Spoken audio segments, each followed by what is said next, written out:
Hi everyone, this is Neel Raithatha, consultant audiologist and director of WAXscope. Thank you for joining me in another demonstration video of our WAXscope device, which has got an official launch date now, which is the 12th of April 2024. And so if you are interested, please feel free to email info@clearwax.co.uk. So this is of a patient who attended with fully occluding and impacted earwax up against their eardrum. I've removed the more lateral wax near the entrance, and this is the wax that's been compressed. I believe this patient did use a Q-tip, if memory serves me correct. And you can see on the periphery, this patient's got a lot of dead skin. Keratin, you'll see a lot of thickened keratin on the eardrum a bit later as well. And the keratin has adhered itself to the wax and also the canal wall. It's got quite a soft consistency, I would say about type probably 5 or 6 on the kind of the new chart that I developed based on the Bristol stool chart. And we're just peeling it away from the anterior canal wall. We've got to be careful we don't make contact with the front, with any part of the ear canal, truth be told, particularly the inner 2/3, the osseous, the bony portion, because that's very sensitive. And the anterior canal wall, which is the front part of the ear canal, so this is the patient's right ear, so the right hand side of the ear canal, there's always a protrusion almost of the canal wall, so it's quite easy to make contact with that.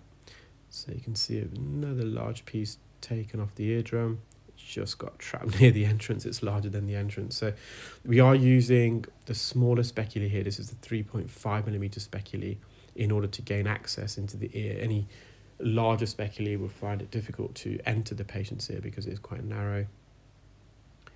So I think that's the main occlusion done. There is some now residual wax on the anterior canal wall, which I'm going to remove.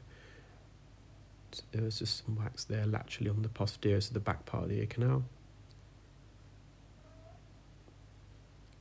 So again, just entering the ear. Now we're going to straighten it. So it's not only this patient's got a narrow ear canal, they've got quite a bendy one.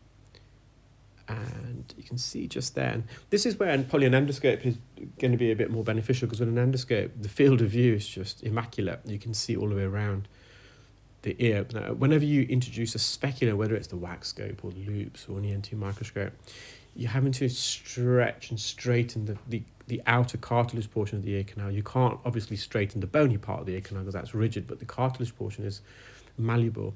And because the lens with the microscope or the WAXscope with head loops is external as opposed to an endoscope that's in the ear, hence the term endoscope. Sometimes with either of the WAXscope or microscope or head loops, you're just not going to fully visualize some sections of the ear, particularly on the anterior side, on the right in this case.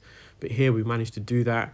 So we're having to use the speculum to kind of stretch the ear. You've got to be careful because although the cartilage is malleable, it is still slightly sensitive, so there's only a limit of how much you can stretch and straighten the ear canal.